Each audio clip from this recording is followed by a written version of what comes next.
Tout le monde pensait qu'il était un orphelin solitaire, mais sa vie bascule quand il découvre que son amour d'enfance est en réalité une espionne super dangereuse. Et l'épouse. Taiyo était un jeune garçon heureux, mais tout a changé un jour lorsque toute sa famille a été tuée dans un tragique accident de voiture. Il a été le seul à survivre, avec des cicatrices et des bandages. Cela lui fait tellement peur qu'il refuse de se faire des amis, car il ne supporte pas de les voir blessés. La seule personne qui décide de rester à ses côtés est son ami d'enfance, Mutsumi, qui est la seule personne à qui il parle. Plusieurs années se sont écoulées depuis, et ils sont tous les deux entrés au lycée, mais même après un mois dans la classe, ils refusent de se faire des amis. Un petit groupe de 3 gars lui demande constamment de sortir et d'être amis, mais il les rejette chaque jour. Alors que Mutsumi s'est lié d'amitié avec tout le monde et est devenu une idole du lycée, le crush de tous les garçons.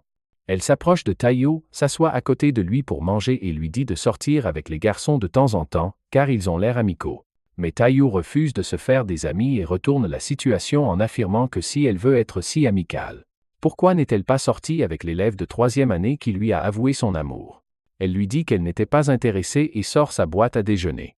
Mais au moment où elle allait le nourrir, Kyoichiro, qui est le proviseur adjoint de l'école, intercepte la bouchée et commence à la manger. Taiyo est surpris car il ne l'a jamais entendu arriver, tandis qu'une Mutsumi agacée lui dit de s'en aller. Il lui dit qu'il ne peut s'empêcher de manger sa délicieuse cuisine maison, mais décide de partir avant de dire à Taiyo de le rencontrer dans ses quartiers après l'école. Plus tard dans la journée, Taiyo se dirige vers son bureau, confus quant à la raison pour laquelle il veut le rencontrer. Il entre dans la pièce et est accueilli par Kyoichiro qui a préparé du thé et lui demande de s'asseoir. Taiyo est extrêmement mal à l'aise à cause de la proximité de Kyoichiro, mais s'est choqué lorsque Kyoichiro commence à poser des questions sur Mutsumi. Et pourquoi est-il si proche d'elle? Il commence à se sentir bizarre. Alors que Kyoichiro commence à lui montrer des photos de Mutsumi depuis qu'elle avait 3 ans, ce qui est très étrange car ils ne connaissent Kyoichiro que depuis un mois. Il continue de raconter à Taiyo à quel point il est difficile d'éloigner les garçons d'elle, et comment il a dû tabasser le gars de 3e année avant qu'il ne promette de ne plus jamais regarder Mutsumi. Des signaux d'alarme commencent à retentir dans la tête de Taiyo. Quand soudain, Kyoichiro sort un couteau et le place à la gorge de Taiyo d'un mouvement rapide, lui disant de dire ses prières. Quand tout semblait perdu, une fille aux cheveux blancs entre dans la pièce par la fenêtre, l'arrête et utilise une grenade flash pour s'échapper avec Taiyo. Il se réveille un peu plus tard dans la soirée et se retrouve entouré d'un tas de visages inconnus. Son anxiété sociale se déclenche et il commence à s'enfuir dans le mur, confus quant à l'endroit où il se trouve. Mais Mutsumi lui dit de ne pas s'inquiéter car ces personnes sont tous ses frères et sœurs et il est dans la maison Yosakura. Elle présente tout le monde. La fille aux cheveux blancs s'appelle Futaba, le gars aux cheveux verts est Shinzo. La fille aux cheveux roses est Shion, le furry s'appelle Kengo, tandis que le tête de seau s'appelle Nana. Elle lui dit qu'ils sont une famille d'espions et se sent soulagée après lui avoir enfin dit la vérité après l'avoir caché pendant 10 ans. Il commence à paniquer, mais elle lui dit de ne pas s'inquiéter car les espions sont très courants de nos jours et vous pouvez même les réserver en ligne. Il pense toujours que c'est une blague et attrape un pistolet de Shinzo en pensant que c'est un jouet, mais il finit par tirer, ce qui lui fait une peur bleue. Alors que toute sa vie bascule en quelques minutes. Futaba lui dit qu'ils sont des pigistes et qu'ils ont en fait une note de 4,8 étoiles sur Trustpilot pour avoir terminé leur travail. Kengo lui dit que Kyoichiro est le frère aîné qui reste le plus sous les feux de la rampe dans les magazines d'espionnage et est responsable de l'amélioration de l'image de leur famille. Tellement que Futaba lui dit que Kyoichiro est le meilleur espion de toute la famille et s'excuse en son nom d'avoir mis sa vie en danger. Elle raconte à Taiyo que lorsque Mutsumi était enfant, il y a eu un grave accident dans lequel elle a été terriblement blessée et Kyoichiro a assumé toute la responsabilité. Depuis lors, il est devenu obsédé par le travail de protéger sa sœur quoi qu'il arrive, mais toutes ces années. Il a laissé Taiyo tranquille parce qu'il était un ami d'enfance. Tout a changé récemment lorsqu'ils ont reçu un tuyau en ligne sur Twitter concernant quelqu'un qui planifiait un assassinat pour Mutsumi. Cela a donné à Kyoichiro l'excuse pour se débarrasser de Taiyo également. Soudain, une alarme commence à sonner dans la maison et tout le monde se lève alors que Futaba lui dit que Kyoichiro a dû entrer dans la maison pour en finir avec lui. Taiyo commence à paniquer, mais elle lui dit de ne pas s'inquiéter car il est probablement le plus en sécurité avec eux. Mais honnêtement, elle lui dit que même en se battant à 5 contre 1, leur taux de victoire moyen contre lui n'est que de 30%. Elle se tourne vers Taiyo et lui dit que la seule façon pour que sa vie soit vraiment en sécurité est qu'il épouse Mutsumi tout de suite.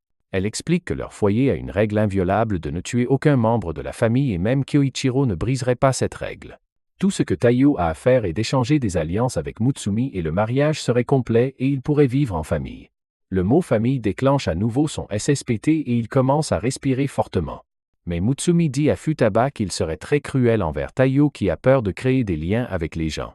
Futaba s'excuse d'avoir été insensible et ils commencent tous à se préparer à tabasser Kyoichiro quand soudain il remarque qu'il est déjà entré dans la pièce et est assis entre eux. Il se tourne vers Shinzo et lui dit qu'il a détruit tous ses pièges et leur dit de lui livrer Taiyo, mais Futaba s'avance vers lui et attrape sa cravate. Elle commence à le faire tournoyer dans les airs avant de le jeter au sol, tandis que Shinzo utilise ses bras robotiques pour le clouer et Nana prend des stéroïdes pour lui donner un coup de poing au visage. Pendant que Kengo et Shion emmènent Taiyo avec eux, malheureusement Kyoichiro est indemne et utilise son attaque spéciale pour les repousser tous les deux. Alors qu'ils se relèvent, il leur dit qu'ils laissent trop d'ouverture dans leurs attaques. Taiyo est stupéfait de voir à quel point ces gens sont forts, tandis que Futaba leur dit qu'elle va leur donner du temps. Elle court vers lui alors que Kyoichiro commence à utiliser son fil d'araignée pour bloquer toutes ses attaques avant de l'attacher au toit. Shion dit à Kengo de cacher Taiyo quelque part pendant qu'elle sort son téléphone et active des drones qui descendent du plafond et commencent à tirer sur Kyoichiro. Pendant ce temps, Kengo les emmène dans une autre pièce et, avec Mutsumi, il cache Taiyo derrière un tableau caché. Un peu plus tard, Kyoichiro entre dans la pièce après avoir détruit tous les drones sans une seule égratignure sur son visage, pour ne trouver que Mutsumi et Taiyo ensemble dans la pièce. Il lui dit de lui remettre le garçon. Mais elle se met à courir vers lui avec une arme à feu à côté de leur chien, mais Kyoichiro est bien au-dessus d'eux et l'attache avec ses fils avant de retirer son masque pour révéler Kengo à l'intérieur. Sachant que c'est inutile, même Mutsumi se révèle portant le déguisement de Taiyo et dit à Kyoichiro que Taiyo ne représente aucun danger pour elle. Mais Kyoichiro lui dit qu'il n'y a qu'un seul moyen pour qu'il ne fasse pas de mal à Taiyo, c'est si elle accepte de ne jamais quitter sa maison. Cela la prend au dépourvu alors qu'il commence à marcher vers elle en lui disant qu'elle n'aura jamais d'amis, jamais de romance, jamais de plaisir. Et elle perdra même ses privilèges Internet, mais au moins cela garantira qu'elle restera en sécurité pour toujours. Il la serre dans ses bras alors qu'elle commence à pleurer car elle sait qu'il n'y a pas d'autre option. Mais Taiyo, qui regardait tout à travers un Judas, se révèle et dit à Mutsumi qu'elle n'a pas à faire ça. Kyoichiro lui dit de foutre le camp car il n'a plus besoin de lui. Mais Taiyo crie à Mutsumi de lui donner la bague car il est prêt à faire d'elle sa famille. Mutsumi pleure des larmes de joie alors qu'elle sort l'une des bagues et la jette vers Taiyo qui saute en avant pour l'attraper, mais à leur grand désarroi, Kyoichiro est beaucoup plus rapide. Et utilise ses fils d'araignée pour piéger à la fois lui et la bague au dernier moment, juste au moment où Kyoichiro pensait que c'était enfin fini. Taiyo lui montre sa ténacité et sa force en se frayant un chemin à travers les fils qui lui coupent les mains en lambeaux. Mais il saisit la bague et la porte à son doigt, achevant le mariage et devenant officiellement un membre de la famille alors que les autres regardent Mutsumi le serrer fort dans ses bras. Pendant que Futaba dit à un Kyoichiro anéanti que maintenant il ne peut plus blesser Taiyo et devra également l'entraîner pour qu'il puisse protéger Mutsumi à tout moment. Plus tard dans la nuit, Taiyo se lève pour rentrer et même si Futaba a proposé de le ramener chez lui, il refuse et décide de rentrer ensemble. Alors qu'il pense qu'il a besoin de plus de soutien mental en ce moment, il s'allonge sur son lit en regardant sa bague et en pensant à la folle journée qu'il a passée. Avant de sombrer dans un sommeil profond, le lendemain matin, il est réveillé par une alarme. Et au moment où il lève les yeux, il aperçoit Kyoichiro debout au-dessus de lui avec un couteau à la main, il essaie de poignarder Taiyo. Mais il roule juste à temps pour se protéger. Ce qui impressionne Kyoichiro qui prétend que ce n'était qu'un test amical. Il demande ce que diable Kyoichiro fait chez lui et il répond que c'est le réveil traditionnel de la famille Yosakura. Taiyo pense à juste titre que Kyoichiro essayait juste de le tuer, mais Kyoichiro prétend que tout cela fait partie de son entraînement. Parce que pour être un espion, il doit dormir tout en gardant les yeux ouverts. Il lui dit alors de se préparer pour l'exercice matinal traditionnel des Yosakura. Et utilise ses fils pour l'attacher complètement en l'air pendant que Mutsumi préparait le déjeuner pour la journée et entend les cris de Taiyo. Elle se précipite donc pour voir ce qui se passe et le trouve suspendu en l'air tandis que Kyoichiro force les parties de son corps à s'étirer.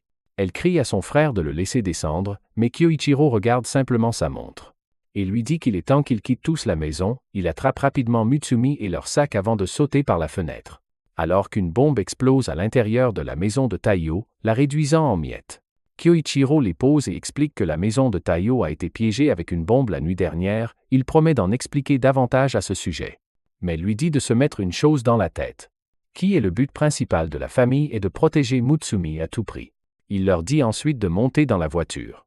Pendant que Mutsumi l'aide à monter dans la voiture, Kyoichiro parle avec Shinzo. Qui a découvert que la bombe était piégée dans la cuisine, ce qui signifie que la cible de l'assassinat était Mutsumi. Taiyo est très confus. Mais Kyoichiro répond que l'information se répand très rapidement dans leur vie et que la nouvelle du mariage de Mutsumi s'est répandue comme une traînée de poudre. Et presque tout le monde est au courant, il est toujours confus et demande pourquoi il ciblerait Mutsumi. Et Kyoichiro répond que la réponse à cela est très simple, il affirme que Mutsumi est le Dix-chef de la famille Yosakira. Kyoichiro développe davantage l'histoire de leur famille et, au fil des ans, ils ont toujours participé à l'espionnage. Parce que leur lignée a un pouvoir spécial qui donne aux enfants de la famille Asakira des capacités surhumaines. Selon lui, à chaque génération, un des enfants Yosakura naît sans aucun pouvoir surhumain. Et ceux-là ont toujours été historiquement à la tête de la famille.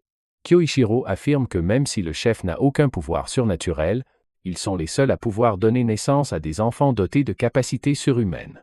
Cela signifie que sans le chef, la lignée Yosakura et ses membres surhumains s'éteindront tout simplement, et c'est pourquoi Mutsumi est la chef légitime de la famille. Et la seule personne qui peut maintenir leur lignée en vie. Et ça l'énerve un peu qu'un tel loser ait fini par l'épouser, parce que leur famille est si vieille et célèbre. Ils ont des tonnes d'ennemis qui veulent éradiquer la famille Yosakura, et le meilleur moyen d'y parvenir est de se débarrasser de Mutsumi. Pendant qu'ils disaient ça, une voiture s'approche derrière eux. Et des gens chargent et tirent un lance-roquettes sur eux, que le chauffeur parvient à esquiver à temps. Taiyo a peur, tandis que Kyoichiro semble complètement détendu, pendant que leur voiture se fait mitrailler par plusieurs mitrailleuses. Il lui dit de ne pas s'inquiéter, car la voiture est blindée, et dit au chauffeur d'aller plus vite. Les ennemis les poursuivent et sortent une mitrailleuse lourde et surpuissante et commencent à tirer sur la limousine. Pendant que Kyoichiro boit calmement son thé. Mutsumi lui dit de ne pas s'inquiéter car leur chien Goliath est le meilleur chauffeur du monde, ce qui le panique encore plus. Pendant que l'ennemi tire des roquettes sur eux, les virages serrés finissent par renverser son thé. Ce qui le met en colère, alors il saute sur le toit et utilise simplement ses fils pour bloquer toutes les balles. Pendant que le type au lance-roquettes tire un autre RPG sur lui, qui est complètement détruit par ses fils. Après les avoir ridiculisés, il lance ses fils et réduit en miettes les véhicules qui les poursuivent, les faisant exploser et revient à l'intérieur comme si de rien n'était. Il lui dit qu'il a épousé Mutsumi, ce qui signifie qu'il est maintenant de sa responsabilité de protéger Mutsumi à tout prix. Il tend une arme à Taiyo et lui dit de tuer quiconque lui semble suspect. Et lui montre le compte Twitter de la personne qui a piégé sa maison selon Kyoichiro. C'est l'un des meilleurs poseurs de bombes au monde et il est incroyablement dangereux. Mais son défaut est qu'il est accro aux réseaux sociaux et qu'il expose lui-même ses plans. Il dit à Taiyo de s'occuper de Mutsumi toute la journée, car il doit s'occuper d'un autre travail. Et menace de le tuer si elle a la moindre égratignure pendant cette période. Il reçoit une notification sur son téléphone. Car le poseur de bombes tweet que la deuxième bombe a déjà été posée. Il regarde autour de lui et aperçoit une ombre qui se déplace dans les couloirs. Alors il se dirige immédiatement vers l'infirmerie où l'infirmière lui demande s'il a besoin de quelque chose. Alors il s'éloigne simplement et retourne dans la classe. Il observe Mutsumi pendant la pause déjeuner pendant qu'elle parle à ses amis. Quand soudain, il reçoit la notification que la troisième bombe a également été placée. Il regarde autour de lui, vaincu, et réalise à quel point la vie de Mutsumi est difficile. Pendant qu'il était plongé dans ses pensées, les trois Gus s'approchent de lui et lui offrent du chocolat. Ce qui, à leur grande surprise, il prend et mange volontiers. Cela les choque et ils lui demandent ce qui lui est arrivé, car il ne leur adressait même pas la parole auparavant. Taiyo a totalement oublié son anxiété sociale. Mais elle recommence à le ronger et il perd connaissance. Il se réveille à l'infirmerie, surveillé par Mutsumi qui lui demande s'il va bien. Il pense à quel point elle est gentille et lui demande si elle est sûre qu'il est la bonne personne pour elle. Il affirme que même après avoir été ami d'enfance, il n'a jamais rien su de sa famille, ni du fait qu'elle doit se battre pour survivre chaque jour. En entendant cela, Mutsumi lui donne une claque sur la tête en lui disant qu'il a tort, et que c'est lui qui est entré dans une famille aussi folle que la sienne, et en vérité, elle a toujours voulu l'épouser. Cela le détend un peu, quand il aperçoit soudain une bombe placée au plafond de la pièce, sur le point d'exploser. La bombe explose avec un grand fracas, détruisant tout à l'intérieur de la pièce. Mais Taiyo parvient à sauver Mutsumi en se cachant sous le canapé. Il réalise que le poseur de bombes est beaucoup plus intelligent qu'il ne le pensait. Et il publiait des mises à jour sur Twitter pour distraire Taiyo, et le faire se concentrer uniquement sur Mutsumi. Il enlève son manteau et, bien sûr, il y a une petite bombe attachée à sa chemise, sur le point d'exploser. Il réalise que le poseur de bombes savait que Taiyo resterait à proximité, alors il a utilisé cela à son avantage. Et a essentiellement fait une bombe de Taiyo, sachant qu'elle atteindrait certainement Mutsumi également. Réalisant qu'il n'a plus beaucoup de temps, il décide de se sacrifier pour sauver Mutsumi. Et saute par la fenêtre, acceptant sa mort. Mais à sa grande surprise, Kyoichiro le sauve au dernier moment. Alors qu'il est suspendu par les fils, Kyoichiro le félicite pour ses actions et lui dit que son travail s'est terminé rapidement. Alors il est venu voir comment ils allaient. Taiyo regarde la bombe. Il réalise qu'un des fils s'est introduit dans la bombe et a arrêté le compte à rebours, sauvant Taiyo d'une mort certaine. Kyoichiro dit à Taiyo qu'ils sont une famille maintenant et que la famille passe avant tout. Il promet que même s'il déteste Taiyo pour avoir épousé sa chère sœur, il donnerait quand même sa vie pour s'assurer que Taiyo reste en sécurité. Il tire Taiyo à l'intérieur et, en jouant avec la bombe, il leur dit que leur travail n'est pas encore terminé. C'est alors que les autres frères et sœurs arrivent aussi dans la pièce et Shinzo livre un poseur de bombe menotté au pied de Kyoichiro, les yeux bandés, et l'attache avec son fil à côté de la bombe, et le jette dans le ciel où le poseur de bombe explose dans un fantastique spectacle de feux d'artifice. Pendant que la famille Yosakira et Shinzo regardent ça depuis le canapé. Le lendemain matin, Taiyo se réveille après avoir fait un cauchemar dans lequel il regarde, impuissant, Mutsumi se faire kidnapper. Après s'être réveillé, il se sent un peu vaseux. Et finit par marcher sur la queue du toutou qui lui offre une belle morsure d'amour sur le bras. Il descend et est immédiatement soigné par Mutsumi qui s'excuse pour les actions des chiens, et commence à jouer avec lui très mignonnement. Cela lui rappelle à quel point son rêve était triste. Et pour s'assurer que cela ne devienne jamais la réalité, il va voir Futaba et la supplie de l'entraîner afin qu'il puisse devenir plus fort. Il affirme qu'il veut être capable de protéger Mutsumi de tous les dangers. Car même la dernière fois, il a à peine réussi à la sauver par chance et serait mort sans Kyoichiro. Elle lui dit qu'il est naïf s'il pense qu'il peut devenir fort si rapidement et lui montre sa force tout en expliquant qu'elle a commencé à s'entraîner à toutes les différentes formes d'arts martiaux, quand elle n'avait que 3 ans, et est partie en mission mortelle pour la première fois à 6 ans. Cela signifie que même pour quelqu'un avec des gènes Yosakura, il a fallu 3 ans pour maîtriser les arts martiaux. Mais ce serait beaucoup, beaucoup plus long pour une personne normale. Elle lui dit qu'il est naïf s'il pense qu'il peut devenir plus fort juste sur la base de ses émotions, mais est prête à lui donner une chance. Elle lui demande s'il est prêt à entrer dans le programme d'entraînement intensif Yasakura, qui est probablement le moyen le plus rapide pour quiconque de devenir plus fort.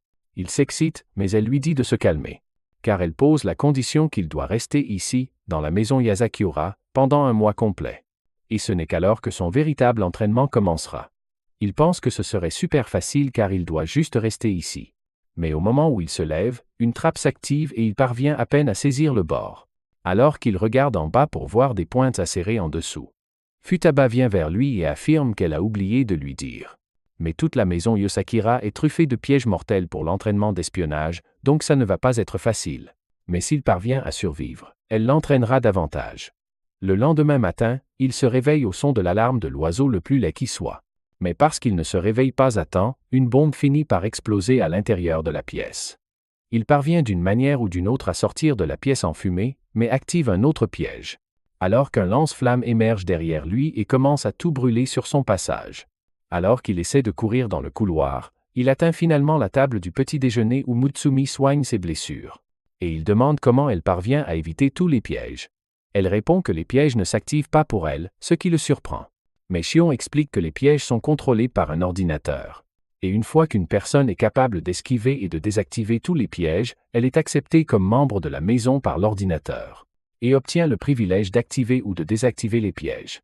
Elle lui dit en outre que normalement, une personne peut probablement désactiver tous les pièges en 2 ans, ce qui est très long. Mais avant que Taiyo ne puisse argumenter, il commence à ressentir une douleur à l'estomac. Futaba le regarde et explique que toute la nourriture dans cette maison est additionnée d'une petite quantité de poison. Pour développer la tolérance contre celui-ci, ce qui ne les tuera pas, mais leur donnera certainement la diarrhée.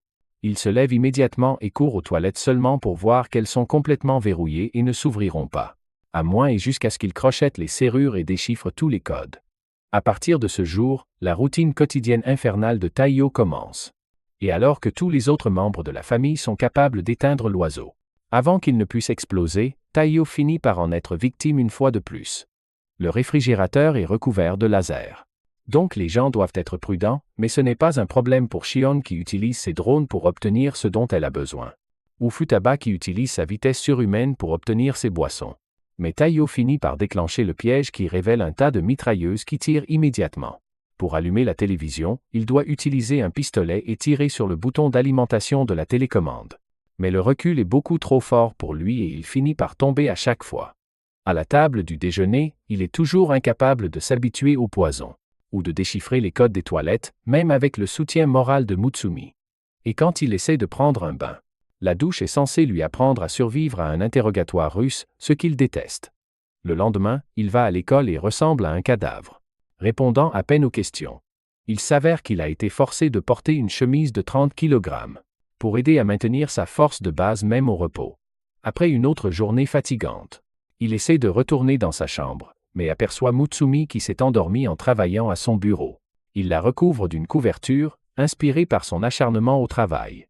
Il sort et commence à s'entraîner à manier les armes. Mutsumi finit par se réveiller et le fait rentrer.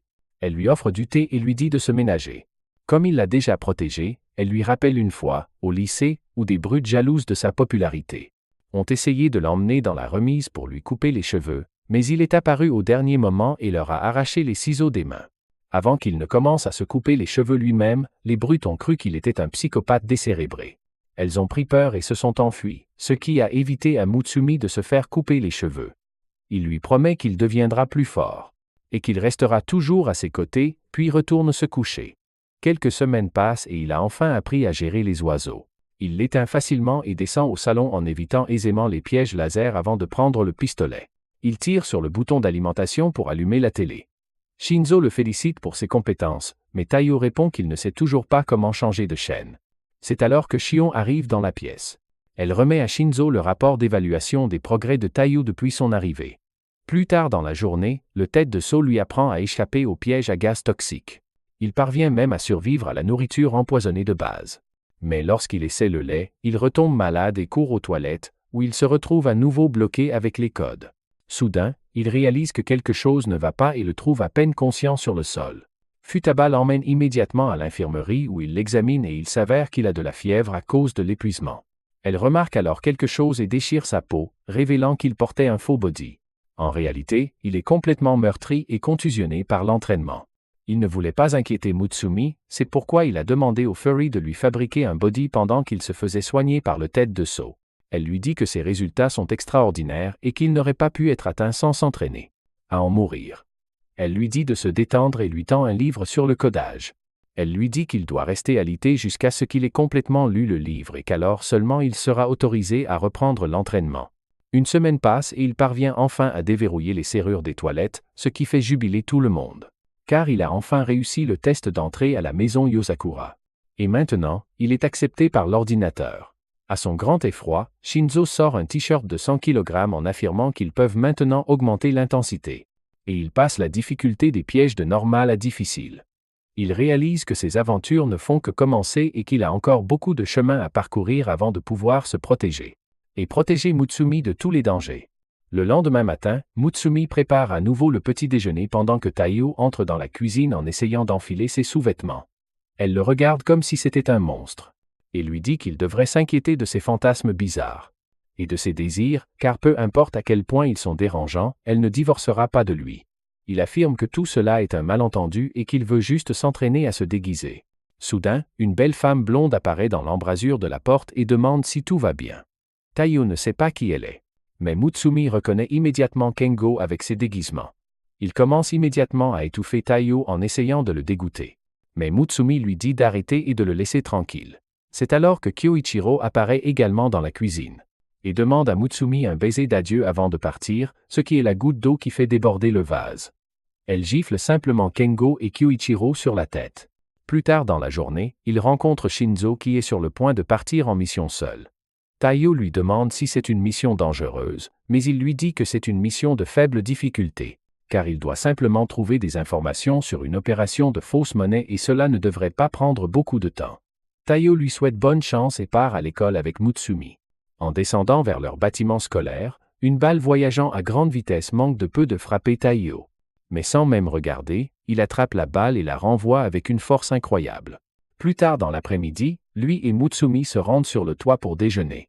Mutsumi lui dit qu'il ne le sait pas encore, mais que sa force et ses compétences ont beaucoup augmenté grâce à l'entraînement. Il marche si silencieusement maintenant que les gens commencent à l'appeler un ninja. Après cela, elle lui demande s'il est libre après l'école aujourd'hui, car elle a besoin d'aide pour son travail. Tayo accepte évidemment et rentre chez lui, où elle s'assoit à son bureau et commence à tamponner une montagne de paperasse tout en disant à Tayo ce qu'il doit faire. Alors qu'il apporte de plus en plus de documents qu'elle analyse à une vitesse fulgurante. Elle trouve également des erreurs et d'autres problèmes. Elle fait de Tayo son pion et lui dit d'envoyer des emails à certains investisseurs pour augmenter leurs actions, tout en disant à Tayo d'ignorer les faux papiers de divorce que Kyoichiro a créés pour essayer de briser leur mariage. En parcourant les dossiers, elle remarque que l'un des rapports de Kengo semble incomplet. Et comme il l'a déjà fait plusieurs fois auparavant, elle se fâche et emmène Tayo dans la chambre de Kengo. La pièce est complètement remplie de ses vêtements à ras-bord, où ils ne peuvent même rien voir. Mutsumi lui dit de sortir et il apparaît comme par magie au sommet de son monticule de vêtements. Mutsumi lui dit de terminer son rapport et de le soumettre immédiatement. Kengo ne la prend pas au sérieux et commence simplement à manger ses sushis. Tandis qu'il dit à Mutsumi d'arrêter de faire la grand-mère, ça la met en rogne et elle attrape ses menottes pour le maîtriser. Une punition style Yasakura. Kengo réalise qu'il est en danger et saute hors du monticule pour s'échapper de la pièce. Grâce à son entraînement, Tayo est devenu plus rapide et lui bloque immédiatement le passage. Mais Kengo est plus malin et le force à baisser sa garde en se transformant en Mutsumi. Il le dépasse ensuite en courant à l'extérieur, tandis qu'une Mutsumi en colère active le mode hibernation de la maison. Pour la barricader complètement du monde extérieur, des murs géants s'élèvent tout autour de la maison. Elle dit à Tayo qu'il n'y a aucun moyen de s'échapper de cette maison une fois ce mode activé. Pendant ce temps, Shinzo rentre dans les conduits d'aération.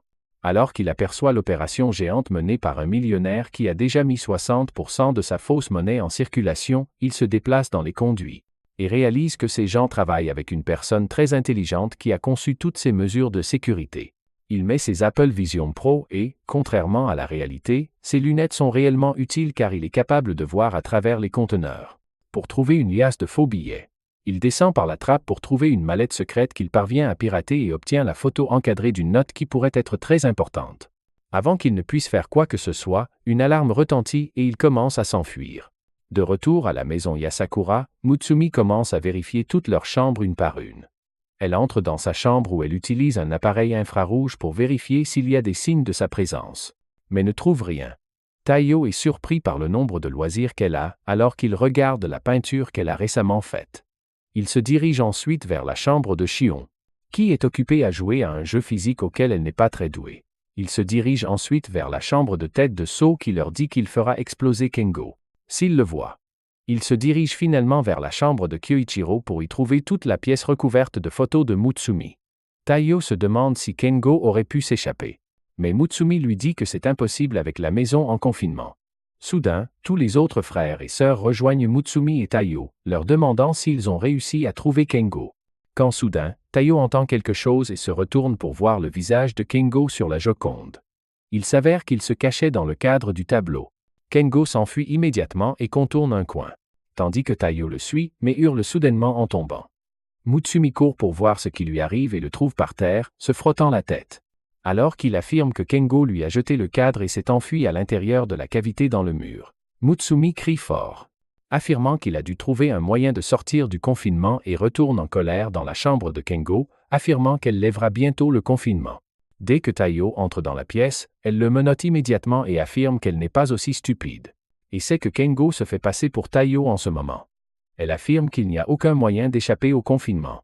Donc Kengo a dû échanger sa place avec Tayo et la cacher dans l'espoir que Mutsumi lève le confinement après quoi il pourrait s'enfuir. Kengo accepte sa défaite et retire le masque et ensemble, ils commencent à chercher les papiers dont elle avait besoin. Plus tard dans la journée, Tayo mange le curry préparé par Mutsumi qui est très savoureux, alors il demande l'ingrédient secret. Et Mutsumi répond que c'est du cyanure. Tayo commence immédiatement à se sentir mal et s'excuse pour prendre un appel. Il décroche le téléphone pour trouver Shinzo à l'autre bout qui crie à Mutsumi de l'aider. Il passe à un appel vidéo et Shinzo pleure qu'il a fini par se retrouver dans une fusillade. Mais il ne s'attendait pas à autant de gars et maintenant toutes ses balles sont épuisées et il n'a pas d'armes. Elle dit à Tayo que Shinzo est un espion extrêmement bon. Mais il ne dépend que de ses armes et s'il n'a pas d'armes, il devient une super grande mauviette. Elle demande si Tayo peut lui apporter ses armes. Et il accepte immédiatement.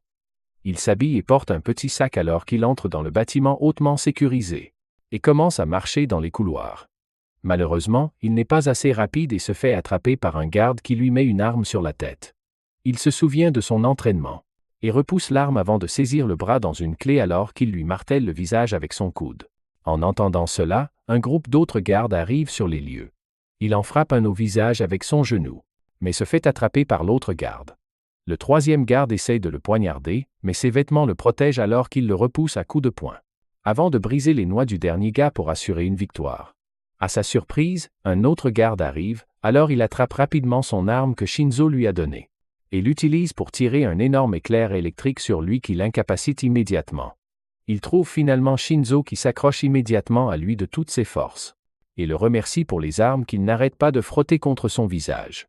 Soudain, d'autres gardes entrent dans la pièce, mais la personnalité de Shinzo change alors qu'il se lève et tire sur tous les gardes en une fraction de seconde, avant de donner à Taiyo la note encadrée. Il sort de la pièce et s'occupe de tous les voyous avec une extrême facilité, alors qu'il les abat tous avant de lancer une grenade sur le dernier groupe et de la faire exploser en plein vol. Il emmène ensuite Taiyo alors qu'il commence à sortir du bâtiment, mais Taiyo finit par se faire tirer dans la jambe par un sniper. Il tombe au sol alors qu'il commence à saigner tandis que le sniper dit à Shinzo de lâcher ses armes. Shinzo suit les ordres pour s'assurer que Taiyo survive et lâche l'arme. Mais Taiyo se souvient que Shinzo peut transformer n'importe quoi en arme. Si elle a une bonne prise, alors il lui lance une fourchette qu'il attrape et la tire sur le canon du sniper, ce qui le fait mal fonctionner. Cela lui donne suffisamment de temps pour saisir son arme et tirer sur l'adversaire, sauvant la vie de Taiyo. À la tombée de la nuit, Shinzo commence à revenir en marchant tout en portant Taiyo sur son dos. Alors qu'il le remercie d'avoir sauvé sa vie, Taiyo le remercie en retour en disant qu'il serait mort si ce n'était pas Shinzo qui lui avait sauvé la vie d'une mort immédiate. Pendant ce temps, un clochard entre dans une autre installation et bat tous les gardes avec un marteau, leur demandant où se trouve leur chef. Mais ils refusent tous de révéler l'emplacement, alors il les assomme à mort alors qu'il sort la photo de sa prochaine cible qui s'avère être Taiyo. Plusieurs jours se sont écoulés depuis la fusillade bizarre à l'usine avec Shinzo. La jambe de Taiyo a pas mal guéri et le nouveau membre de la famille d'espions, Taiyo, marche dans une rue au bord des. Il fait déjà nuit, mais son visage est illuminé, tout en parlant à Mitsumi sur son portable. Elle lui raconte l'histoire d'une grande roue spéciale dans leur ville. La légende raconte qu'il y a longtemps, un couple s'était disputé violemment, ce qui s'est rapidement transformé en la plus grosse dispute qu'ils aient jamais eue. Mais après avoir fait un tour de grande roue, ils ont oublié leur dispute et sont retombés amoureux. Depuis lors, on l'appelle la grande roue des rencontres. Taiyo glousse devant l'absurdité de l'histoire. Et elle continue de lui dire qu'elle aimerait aussi passer une journée avec lui là-bas, lors de leur prochain jour de congé, à faire un tour de grande roue. Parce que la rumeur dit que tout couple qui regarde le coucher de soleil ensemble depuis celle-ci sera heureux pour longtemps. Longtemps. Il rougit un peu pendant qu'elle continue de parler, mais sa voix s'estompe en arrière-plan. Alors qu'il voit une berline blanche s'arrêter à côté de lui sur le bord de la route, il observe attentivement un homme en sortir. Il est vêtu de façon négligée, avec des vêtements gris. Et ses cheveux couvrent la majeure partie de son visage, mais Taiyo reste là, les yeux fixés sur le mystérieux. Mais l'homme à l'air effrayant se retourne lentement et établit un contact visuel avec lui. Mutsumi remarque qu'il ne lui répond plus. Alors elle l'appelle par son nom, mais d'une voix grave. Il lui dit qu'il doit raccrocher maintenant et éloigne le téléphone. L'homme de la voiture marche dans sa direction et utilise le nom de Taiyo pour confirmer son identité. Taiyo est un peu paniqué que cet étranger connaisse son nom et continue de l'observer pendant que l'homme met sa main dans son manteau et en sort lentement une carte de police. Il se présente comme Otto et dit qu'il est un officier de police du commissariat de Kwazumi. Sans plus d'explications, il demande à Taiyo s'il accepterait de l'accompagner au poste de police pour un interrogatoire. Sans trop le choix de refuser, Taiyo accepte et se rend au poste de police, où il est emmené dans une salle d'interrogatoire sombre avec une seule petite ampoule fournissant de la lumière. Sans perdre de temps, Otto sort un ordinateur portable et lui montre une photo qui a été trouvée sur le dark web. Elle montrait Taiyo lors des combats qui ont eu lieu il y a quelques jours. En voyant la photo, il est bouleversé et son visage devient complètement pâle, alors qu'il réalise que la photo est accessible à tous sur Internet. Les frères et sœurs Azekura lui avaient assuré qu'ils étaient très prudents pour dissimuler toutes les activités secrètes et les missions dans lesquelles ils s'engageaient. Alors, comment sa photo s'est-elle retrouvée sur le dark web? Otto continue de lui montrer d'autres images qui montrent clairement Taiyo utilisant des armes à feu illégales, entrant par effraction dans des propriétés privées, étant impliqué dans la course-poursuite en voiture sur la voie publique, où l'animal de compagnie de Mitsumi conduisait également la voiture, ainsi que sa présence. Lorsque la bombe au plafond a explosé dans son école, Taiyo se dit qu'il n'était pas réellement à l'origine de la moitié de ces incidents. Mais il garde le silence lorsque Otto l'interroge et l'accuse de tous les crimes. Otto poursuit en lui disant qu'il a assez d'expérience pour savoir qu'un adolescent ne peut pas être seul responsable de telles méga-activités. Il est donc surprenant qu'il n'y ait aucune photo ou une preuve vidéo de l'un de ses co-conspirateurs. Il croit que Taiyo travaille avec une organisation secrète qui participe à ses activités en secret. L'officier de police lui promet que, s'il donne des informations précieuses, ils réduiront l'étendue de ses peines pour avoir aidé la police. Il continue de le forcer à révéler tous les secrets qu'il connaît et à dénoncer les personnes avec lesquelles il travaille. Mais Taiyo sait que les balances finissent mal. Il pense aux frères et sœurs Yosano et, avec un regard féroce dans les yeux, il déclare qu'il ne sait absolument rien. Otto lui dit de se calmer et de bien réfléchir. Il lui verse ensuite un verre d'eau et, sans même essayer de le cacher, il ouvre un sachet et ajoute une substance blanche en poudre dans le verre. Taiyo l'observe et Otto essaie de dissimuler ses actions en disant qu'il s'agit simplement de minéraux ajoutés. Et rien de suspect du tout. Cependant, le garçon l'identifie immédiatement comme un sérum de vérité et refuse de le boire. Ce qui manque à Otto en discrétion, il le compense par une force simple. Et avant que Osano n'ait la chance de réagir, il lui saisit le visage et lui verse le liquide dans la gorge. Heureusement, après s'être entraîné avec la famille d'espions, il est capable de retirer le liquide en une gigantesque bulle et de le recracher de sa bouche. Quand Otto voit que le sérum de vérité ne fonctionne pas, il recourt directement à la violence en sortant un marteau et en fracassant la table. Les réflexes de Taiyo se déclenchent et il est capable de s'écarter rapidement et tombe sur un sac à proximité. Il voit un liquide rouge en sortir et suppose que c'est du sang. Alors que Otto confirme sa peur et lui dit qu'il s'agit d'un trafiquant de drogue qu'il a récemment supprimé. Il se lance à nouveau à sa poursuite et l'épingle contre un mur avec le marteau toujours dans une main. Après lui avoir donné une dernière chance de donner des informations, il commence à baisser sa main pour frapper Taiyo. Mais Taiyo retire sa main et le mur est fracassé à la place. À sa grande surprise, il voit Kyoichiro leur sourire sournoisement. Il s'avère que Otto était un vieil ami à lui qui aide à dissimuler les activités de Yasakura. Il a été mis en place pour tester la loyauté et la résistance de Taiyo. Il s'avère qu'il avait réussi le test avec brio et a impressionné Otto, habituellement sans émotion. Le lendemain à l'école, Kyoichiro, qui est également le proviseur adjoint, prend une classe. Taiyo est extrêmement épuisé et fait de son mieux pour garder les yeux ouverts. Mais, avec le calme de la classe, il est tenté de céder et de faire une petite sieste, quelques secondes après avoir fermé les yeux. Il voit une craie se déplacer à la vitesse du son, frôler sa tête et pénétrer le mur derrière lui. Il est de nouveau grand ouvert et utilise plus de code. Kyoichiro lui dit qu'il doit s'entraîner à combattre le sommeil, car s'il ne le fait pas, il n'enverra plus de craies voler dans sa direction. Mitsumi essaie de combattre son grand frère et l'empêcher de surmener Taiyo, mais Taiyo accepte d'entraîner son cerveau à avoir besoin de moins de sommeil, voire pas du tout. En utilisant l'effaceur, Isa libère une épaisse fumée qui endort le reste de la classe. Mais Mitsumi est sauvé par son masque à gaz. Taiyo s'endort, mais même dans cet état, son corps entraîné est capable de réagir instantanément et bloque toute craie envoyée dans sa direction.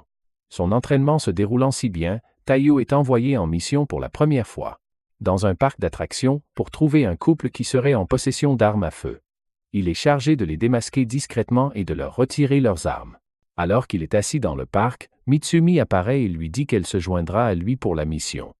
Il est ravi de sa présence et espère passer une bonne journée avec elle, afin qu'elle le considère comme un bon mari. Le croit, couple suspect, et les suivent un par un sur les différentes montagnes russes et jeux. Taiyo n'arrête pas de remarquer un couple d'amoureux vêtus de vêtements assortis, qui ne cessent de faire des choses romantiques l'un pour l'autre. Il essaie de s'en inspirer et prend une rose pour la donner à Mitsumi. Les deux premiers couples se révèlent inoffensifs. Il traque donc le dernier couple, vêtu de costume, au restaurant. Mitsumi se lève pour leur acheter des boissons. Et Taiyo remarque l'homme qui sort une boîte de sa veste. Il sort son propre pistolet pour se préparer à un combat. Mais il s'avère que l'homme était simplement sur le point de faire sa demande en mariage et qu'il ne s'agissait que d'une bague dans la boîte. Sono est sur le point d'être soulagé, mais juste à ce moment-là, il entend une violente bagarre entre le couple d'amoureux. Ils s'insultent et le garçon s'éloigne de la table. Cependant, coup de théâtre choquant, la fille sort une arme et la pointe sur le garçon. Il sort une carte Uno reverse et sort une arme pour la pointer sur elle. Le restaurant sombre dans la panique, Et les gens commencent à se précipiter vers la sortie, dans laquelle Mitsumi se retrouve également piégé. Le couple psychotique ouvre le feu l'un sur l'autre, envoyant des balles partout. Un fils de canard se cache sous une table pour protéger un garçon. Il dégaine son arme et désarme rapidement le couple psychopathe avec seulement 2 de ses balles. Ils sont emmenés par la police et la journée est en quelque sorte sauvée par Taiyo. Pour terminer leur journée au parc d'attractions, Taiyo et Mitsumi montent ensemble dans la grande roue Matchmaker, où il lui donne la rose, qui a été légèrement endommagée lors de la fusillade. Elle rougit et la prend alors que la grande roue s'élève pour montrer le magnifique coucher de soleil. Si la légende est vraie, ils pourraient avoir la chance de former un couple heureux pour longtemps. Quelques jours se sont écoulés, et il s'avère qu'une personne essaie de pirater les fichiers de la maison concernant tous les membres de la famille depuis 4 jours. Et Shion essaye de repousser la cyberattaque sans dormir, même un peu. Après un certain temps, elle est enfin capable de piéger le hacker dans une procédure de piratage inversée. Mais le hacker utilise la vieille méthode éprouvée de débrancher le cordon pour se protéger. Shion pense qu'elle a enfin vaincu le hacker. Mais il s'avère que le hacker semble avoir obtenu la plupart des fichiers concernant Taiyo de toute façon. Shion prend enfin une pause et sort de sa chambre pour trouver Taiyo et Mutsumi se préparant pour l'école. Elle leur raconte comment un hacker essayait encore et encore d'obtenir les fichiers de Taiyo. Mais elle pense qu'elle a pu les sauvegarder et a mis à jour le système. Taiyo n'aime pas ça, car il pense que des ennuis pourraient arriver, mais n'y pense pas beaucoup plus tard. Ils sortent de la maison en allant à l'école, quand soudain, Taiyo sent quelque chose de mauvais et pousse Mutsumi derrière elle juste à temps pour esquiver des aiguilles très pointues qui touchent le sol. Il aperçoit une silhouette mince derrière le poteau, et décide de s'enfuir avec Mutsumi. Il essaye de courir dans des ruelles aléatoires, mais ne semble pas pouvoir se débarrasser de l'attaquante, ce qui l'oblige à l'affronter. Il se prépare avec son pistolet paralysant alors qu'il regarde au fond de la ruelle. Mais l'attaque vient d'en haut, qu'il est en quelque sorte capable de bloquer et repousse la fille. L'attaquante semble excitée par le fait que Taiyo soit si puissant et lui dit qu'elle l'aime et qu'elle veut le tuer. Mutsumi réalise soudainement qui elle est, et dit à Taiyo que le nom de cette espionne est Kiri, qui transporte un tas d'aiguilles avec elle, et est connue comme la chasseuse d'hommes. Selon elle, cette femme traque les hommes dont elle finit par tomber amoureuse, et les suit après les avoir finalement tués avec ses aiguilles. Cela semble ennuyer la fille qui dit à Mutsumi de ne plus jamais l'appeler quelque chose de vulgaire, comme une chasseuse d'hommes, sinon elle la poignardera dans l'œil. La fille semble s'évanouir devant Taiyo, alors qu'elle affirme l'avoir vue pour la première fois dans une vidéo sur le dark web. Et depuis ce jour, elle est complètement éprise de lui. Elle lui dit qu'il est assez célèbre dans le monde souterrain en ce moment. Alors qu'elle sort une affiche avec la photo de Taiyo affirmant qu'il y a une prime de 100 000 $ sur sa tête en ce moment. Elle affirme que cela l'inquiète. Alors qu'elle jette soudainement des aiguilles en l'air et qu'un type tombe d'en haut avec une arme à la main. Elle affirme que beaucoup de gens en veulent à Taiyo en ce moment pour réclamer la prime. Mais elle n'en veut pas à l'argent et veut seulement le tuer par amour.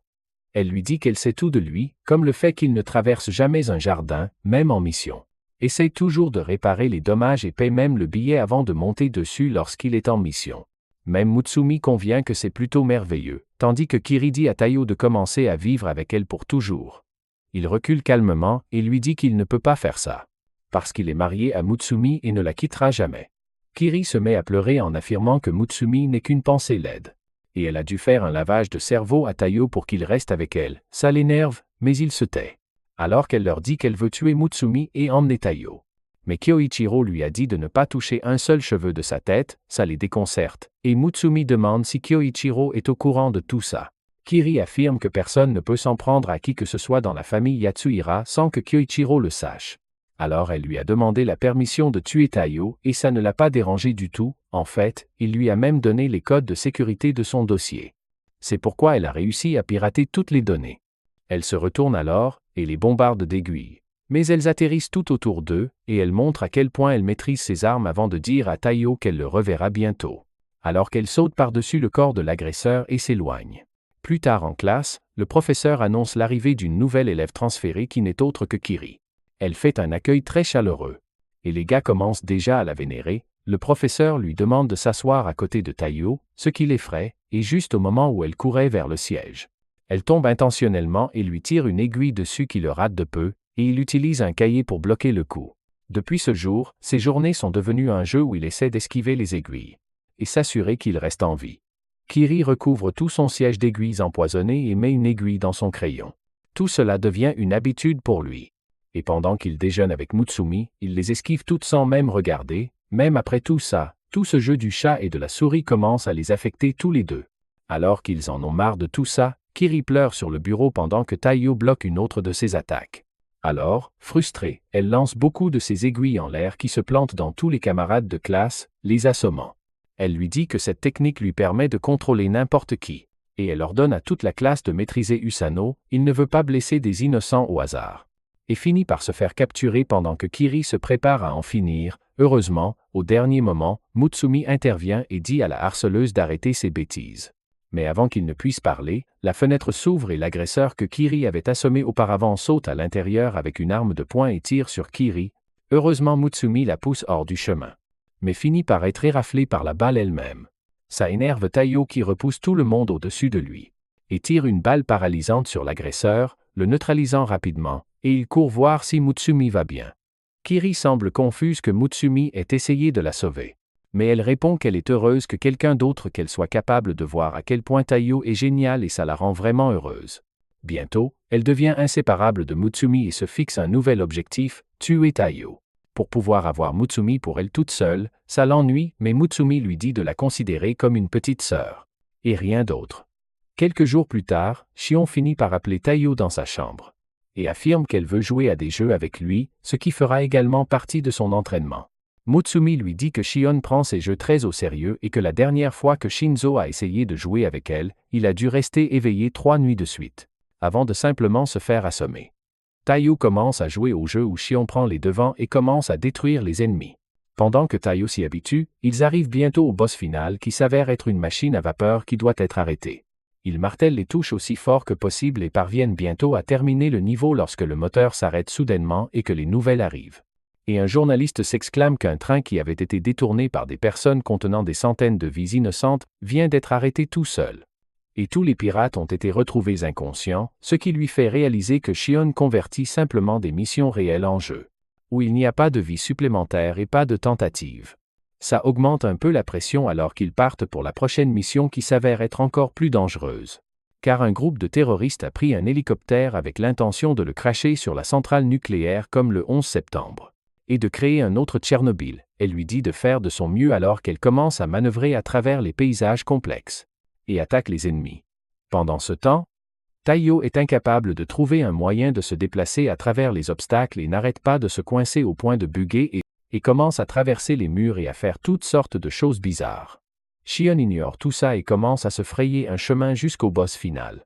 Et après avoir sauté en l'air, elle porte le coup fatal au boss, l'éliminant complètement. Étonnamment, le match n'est pas encore terminé, car les terroristes avaient un plan B et ils lancent des centaines de drones tous en même temps pour détruire la centrale électrique. Même Shion pense que ça pourrait être hors de leur portée. Mais Taiyo utilise son astuce et ressuscite le boss avec une potion avant de l'utiliser pour tuer les hordes d'ennemis. Ils sont également aidés par Kiri qui s'est connecté depuis son propre ordinateur et ensemble, ils détruisent tous les drones, remportant le jeu et arrêtant les attaques terroristes. Shion n'est cependant pas satisfaite du fait que Taiyo ait profité des bugs. Alors elle le force à jouer avec elle pendant 2 nuits de suite. Après quoi il se fait également assommer, se demandant quelle sera sa prochaine mission. Quelques jours passent et un matin, alors que Taiyo faisait son entraînement de Giga Chad. Alors qu'il faisait des pompes lestées avec 500 kg sur le dos, il reçoit un appel de Nanao qui prétend avoir besoin d'aide. Taiyo lui demande ce qui se passe. Et Nanao prétend qu'il est actuellement en mission d'infiltration top secrète dans un laboratoire maléfique où des scientifiques essaient de fabriquer des armes biologiques. Il affirme qu'ils ont déjà créé une pilule qui, si elle explose, peut instantanément tuer tout le monde dans un rayon de 10 km. C'est plutôt grave pour Taiyo. Mais Nanao en parle comme si c'était une affaire de tous les jours. Il dit à Taiyo qu'il a utilisé ses produits chimiques pour endormir tout le laboratoire. Mais il ne pense pas qu'il serait sûr pour lui de sortir cette arme biologique puissante. Alors, il décide de l'avaler comme un champion. Et il prétend que le corps humain a beaucoup de défenses naturelles et que son corps, en particulier, est très bon pour gérer ce genre de choses. Et qu'il la neutralisera probablement facilement. Le seul inconvénient est qu'il commence immédiatement à se sentir très somnole. Et commence à agir comme un ivrogne. Il dit à Taiyo qu'il a besoin qu'il vienne le chercher dans ce laboratoire secret. Car il ne peut pas laisser les scientifiques et la sécurité le trouver pendant qu'il dort. Taiyo lui demande immédiatement où il se trouve. Mais il ne lui donne qu'un emplacement à moitié précis avant de s'endormir. Taiyo s'inquiète. et s'habille immédiatement avant de partir pour l'emplacement du laboratoire. Il parvient d'une manière ou d'une autre à entrer dans la zone générale du laboratoire. Mais il trouve ça un peu bizarre parce que tout cela semble beaucoup trop facile jusqu'à présent et il n'a vu personne. Il tourne au coin et trouve un groupe de gardes juste inconscients sur le sol. Alors qu'il se déplace dans la zone avec son arme pointée vers l'avant, il se demande si tout cela est l'œuvre de Nanao. Mais il ne pense pas que ce soit la façon dont Nanao fait son travail. Il se déplace dans la zone quand soudain il entend un garde. Mais avant qu'il ne puisse s'en occuper, une chaîne lestée frappe le garde et l'assomme immédiatement. Deux jeunes hommes sortent de l'ombre et semblent connaître Taiyo. Alors qu'il lui demande s'il est également ici en mission.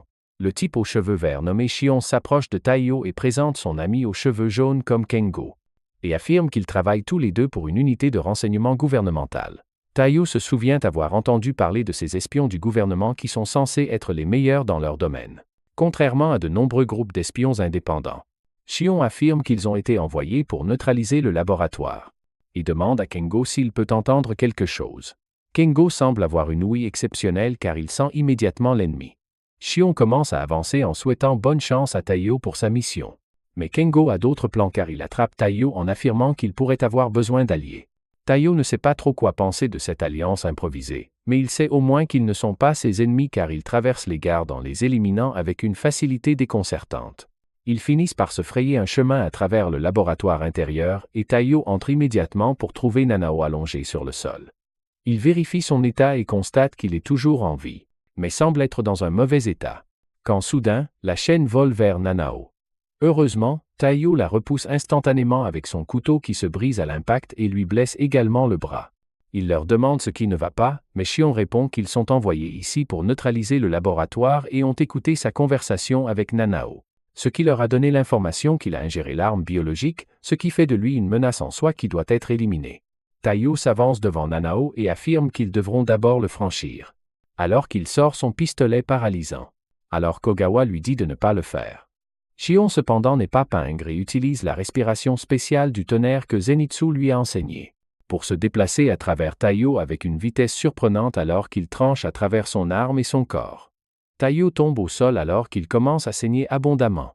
Ogre semble être assez énervé contre Shion pour cela, mais le garçon aux cheveux verts lui dit de maîtriser ses émotions. Alors qu'il s'approche pour tuer Nanako. Taiyo rassemble les forces qui lui restent. Et supplie Shion de laisser Nanako tranquille, mais Shion n'a pas de telles intentions alors qu'il sort son épée. Soudain, Nanao se réveille et leur dit qu'il a déjà neutralisé les toxines. Et ils peuvent vérifier les résultats de sa sueur sur le patch de test. Il dit à Shion que s'il a toujours l'intention de le tuer, qu'il le laisse au moins soigner Usano d'abord pour qu'il puisse vivre. Shion cependant semble être calme et posé. Alors qu'il affirme que si la toxine est neutralisée. Alors leur travail est terminé et prend le patch de test comme preuve avant de le laisser avec une pommade pour soigner Taiyo. Nanao se dirige immédiatement vers Taiyo et lui dit de garder ses esprits. Mais Taiyo est trop gravement blessé et est assommé. Quelques jours passent et heureusement, il est en vie.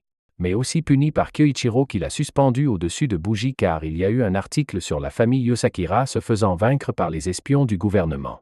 Et le journaliste affirme également que c'est la chute de la famille.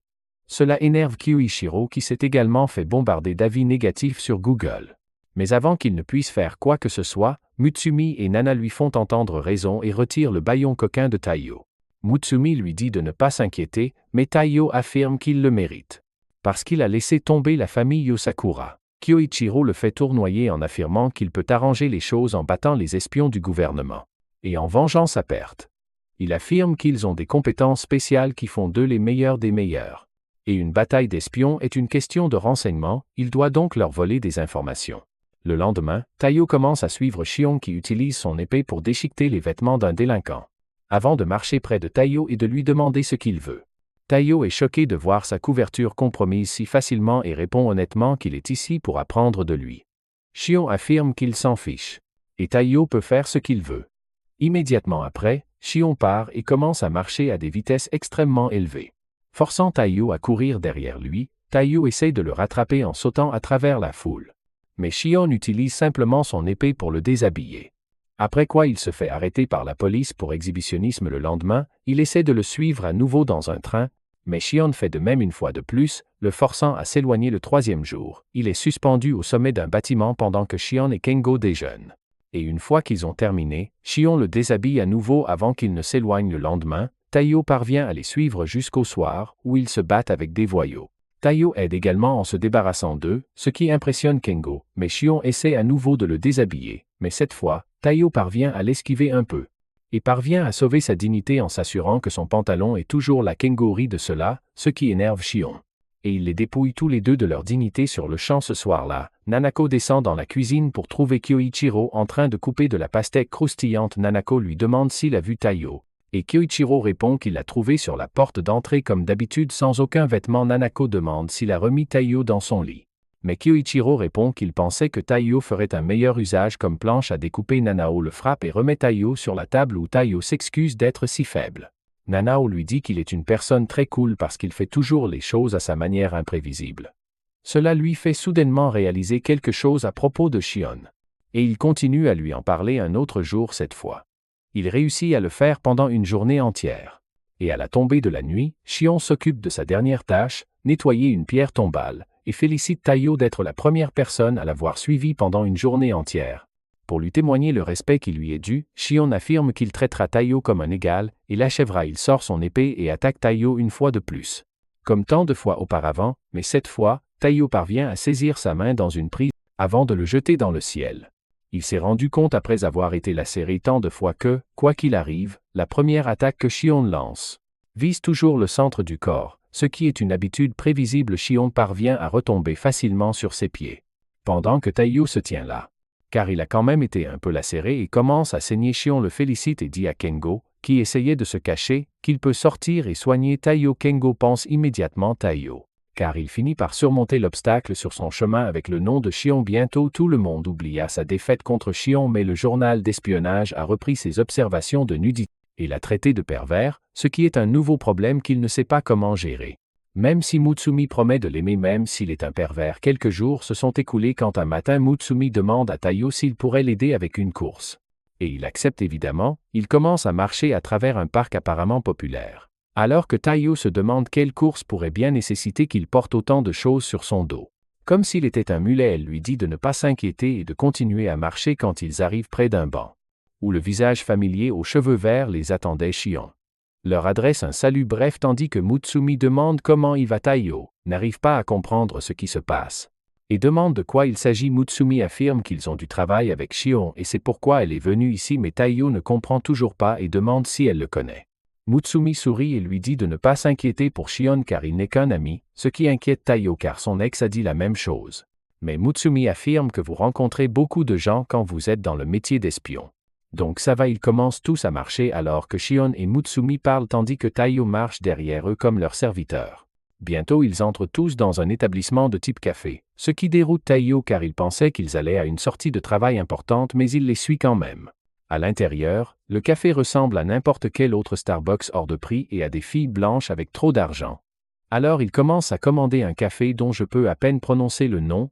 Taiyo est tout aussi horrifié tandis que Mutsumi est ému à cause de ses compétences en matière de commande de café. Bientôt, le barista appuie sur un tas de boutons différents sur l'appareil devant lui quand soudain, une trappe apparaît sous eux. Et ils commencent tous à tomber à travers Taiyo et laissé seul avec l'énorme bagage en chute libre. Tandis que Shion Princesse porte Mutsumi alors qu'ils commencent à se parler. Shion leur souhaite la bienvenue dans le bâtiment d'espionnage du gouvernement tandis que Taiyo lui dit de ne pas toucher à sa fiancée. Mutsumi lui dit de ne pas s'inquiéter car il n'est qu'un ami, ce qui lui fait réaliser que Mutsumi appartient à la rue. Shion sort une tasse de thé de son cul et ils commencent tous les deux à boire tandis qu'il dit à Taiyo de garder les yeux ouverts car cela pourrait devenir dangereux. Soudain, une flèche siffle devant son front, suivie d'un tas d'autres flèches et fléchettes, des pointes et même des lasers de haute puissance. Shion affirme que ceci est conçu pour être une mesure de prévention contre les infiltrés ainsi qu'un entraînement de base. Shion part calmement et élégamment toutes les flèches et les fléchettes avec son épée tandis que Taiyo essaie de sauter et d'esquiver tout ce qu'il peut. Bientôt Shion atterrit élégamment sur ses pieds avec Mutsumi tandis que Taiyo tombe face contre terre. Shion lui dit immédiatement qu'il devrait s'éloigner, car une énorme boule de métal tombe presque sur lui, mais au dernier moment une femme intervient et frappe la balle en 1 million de morceaux différents alors que Taiyo la regarde avec admiration et incrédulité alors qu'elle demande si quelqu'un d'aussi faible que Taiyo peut réellement protéger Mutsumi. Ils s'assoient tous et il s'avère que tout le sac qu'il portait était rempli de bonbons. car il voulait organiser un goûter ici. La femme mange un gâteau entier tandis que Shion prend de petites bouchées. Mais Taiyo n'est toujours pas complètement normalisé alors qu'il les regarde incapable de comprendre ce qui se passe. Mutsumi explique finalement que la femme s'appelle Rin. Et elle est la camarade de classe de son. Mais ils ne se sont jamais aimés et ont toujours été en désaccord. La seule chose qu'ils semblent tous les deux partager cependant est leur amour pour Mutsumi alors qu'elle commence à la câliner avant de se déplacer vers Taiyo, affirmant qu'elle voulait qu'elle se marie avec un homme fort qui pourrait la protéger sans faute. Elle lui dit que Shion a expliqué leur rencontre et l'a traité de tête de turde. Mais Shion corrige en disant qu'il a traité Taiyo de crétin extrêmement faible pour un espion. Mutsumi prend sa défense et dit à Rin que même s'il n'est être pas aussi expérimenté, son âme et sa volonté sont aussi fortes que celles de Kyoichiro.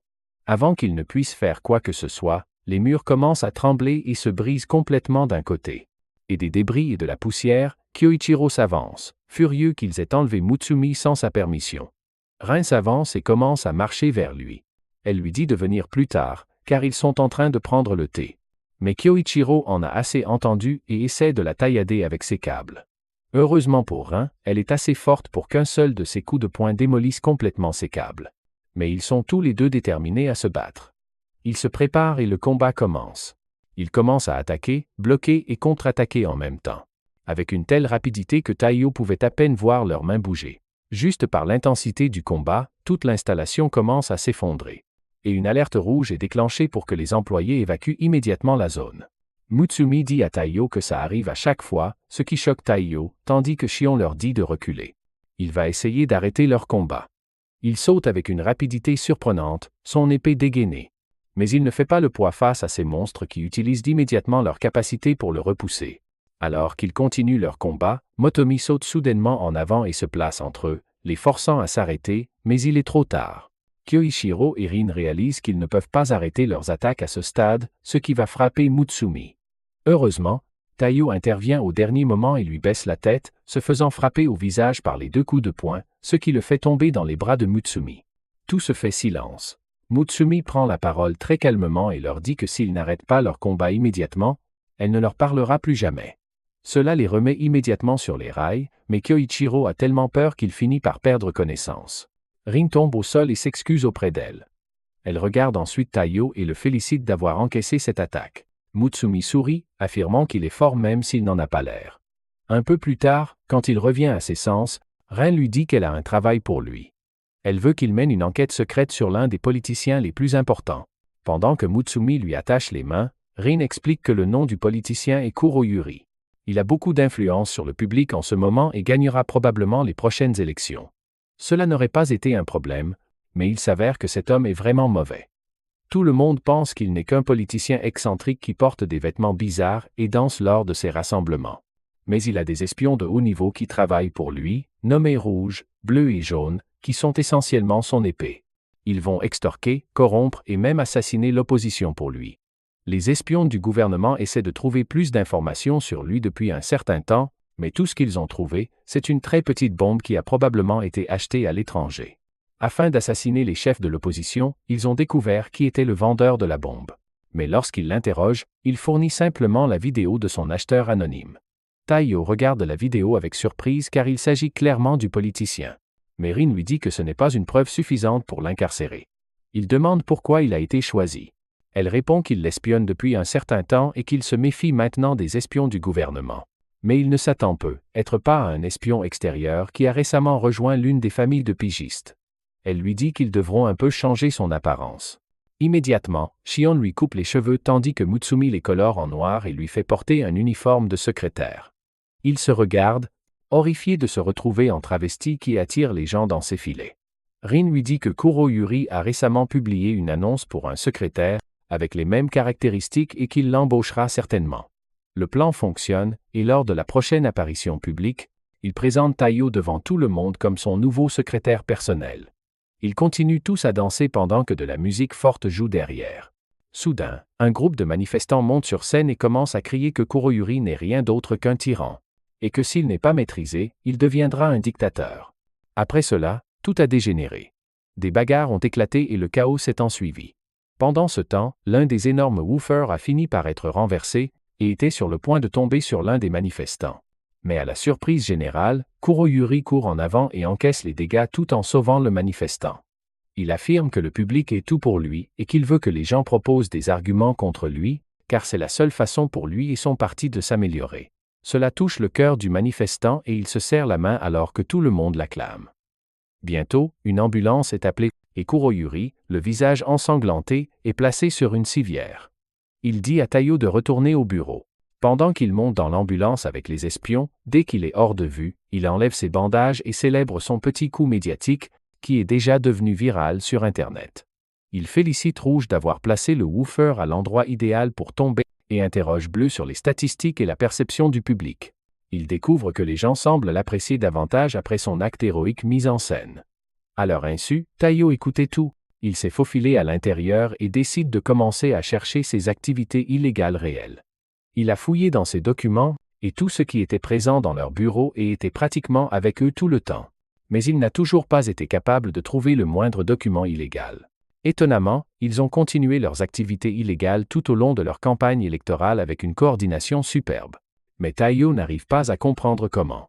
Car ils ne font jamais de plan ni ne parlent de quoi que ce soit d'illégal, ils ne font que danser toute la journée et lui rendre la vie misérable. Soudain, il se souvient de leur danse et des motifs de leur rythme. Il réalise alors que pendant tout ce temps, il faisait des plans juste devant lui en utilisant le code Morse. Mais il ne s'en était jamais rendu compte. Soudain, il commence à écouter leur code et découvre qu'il prévoit de placer une bombe à l'intérieur de la conférence de demain, où le Premier ministre actuel sera présent.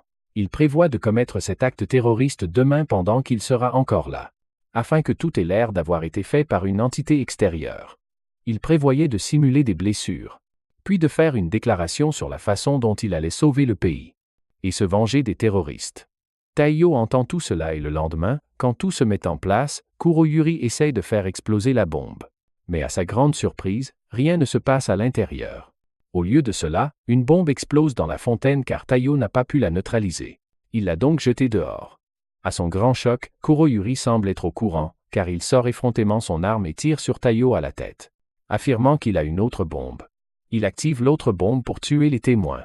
Mais il s'avère qu'elle est remplie de barbe à papa, ce qui le prend au dépourvu, tandis que Taiyo se relève également. Puisque l'arme de Kiro a été changée et qu'elle ne contenait que des billes de peinture, il sort une autre arme aux côtés de ses espions.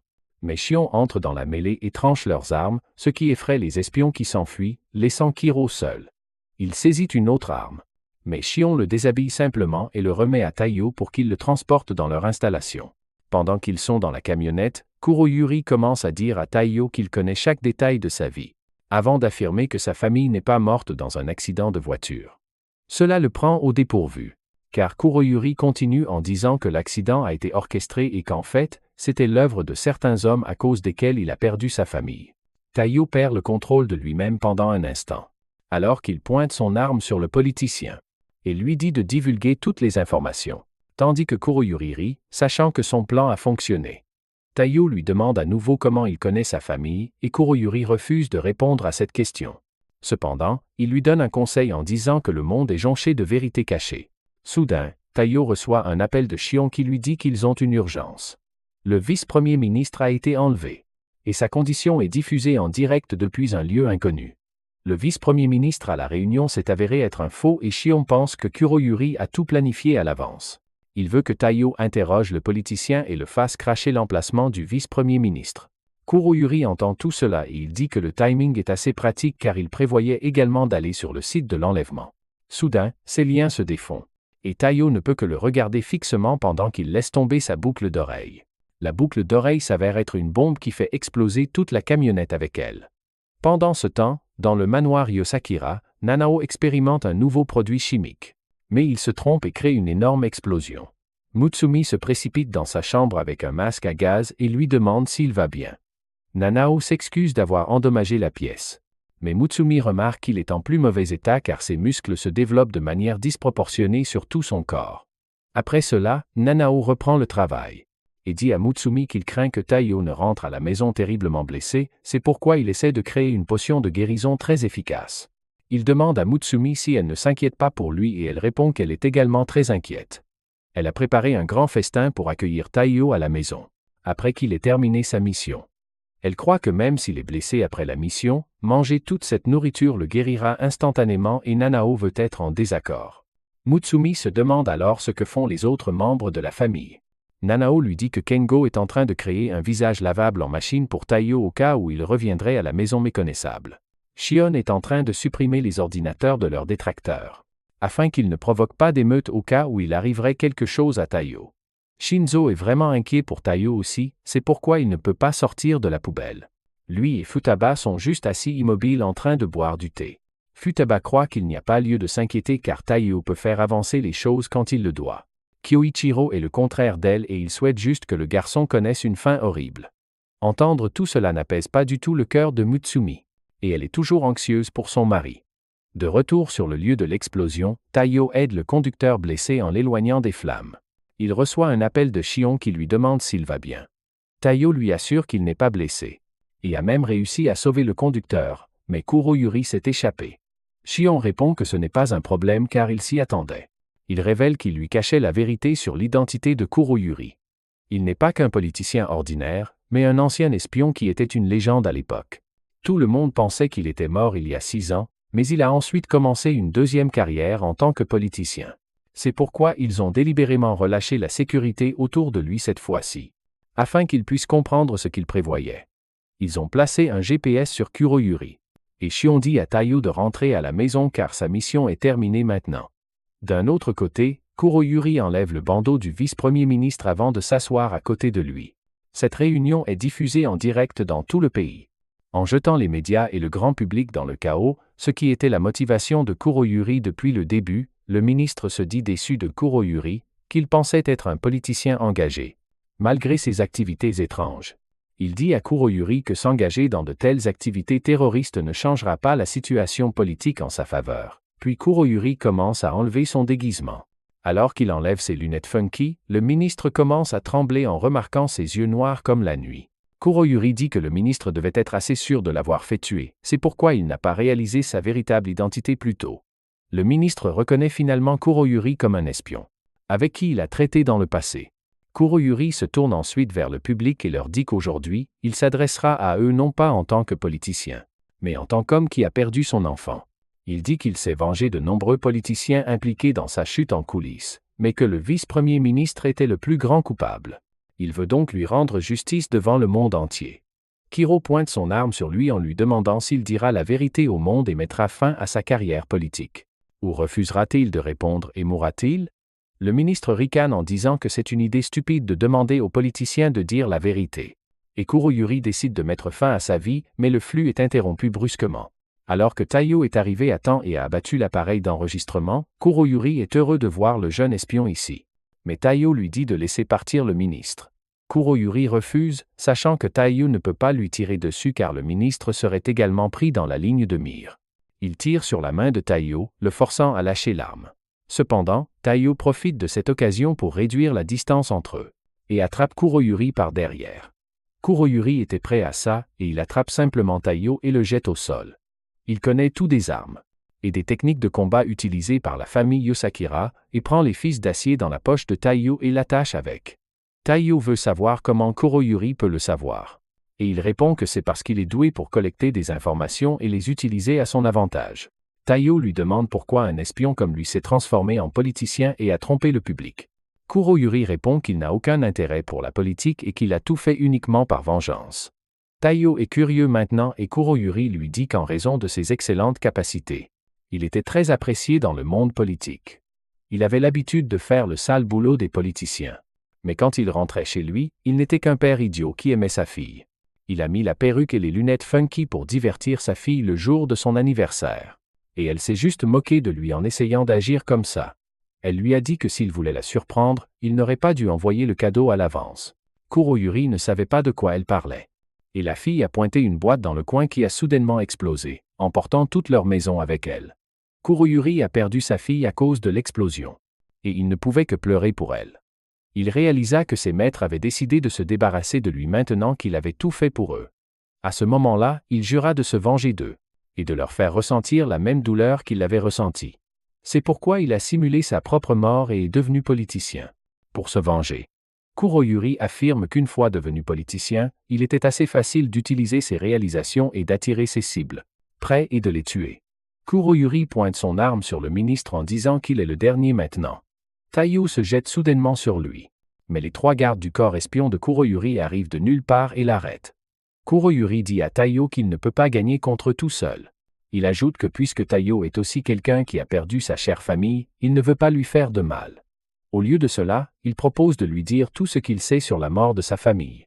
S'il recule maintenant, Taiyo est tenté.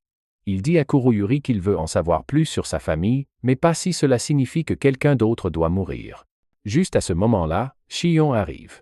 Et avant que quiconque ne puisse s'en rendre compte, il a fait un énorme trou dans le sol.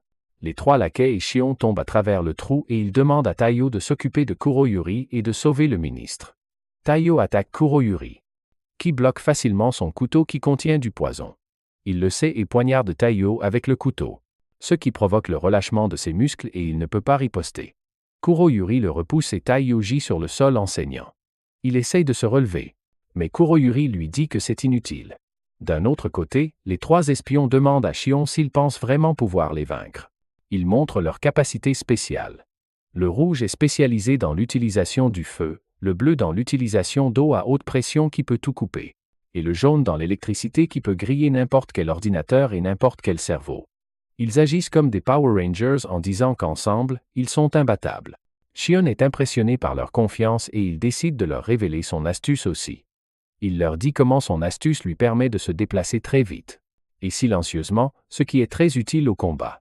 Les 3 frères espions combinent leurs pouvoirs et envoient une boule élémentaire géante vers Shion, qui utilise un mouvement spécial de type tueur de démons pour la trancher d'un seul coup. Il bat même les 3 frères avec le même mouvement, et décide ensuite de soutenir Taiyo. Cependant, il sent soudain une présence derrière lui et y balance son épée. Instinctivement. Il n'y a rien, mais Shion est sûr que quelqu'un de très puissant était là il y a un instant. De retour en haut, Taiyo se relève tant bien que mal. Et Kuroyuri lui parle de la façon dont la douleur de perdre sa famille ne disparaît jamais vraiment.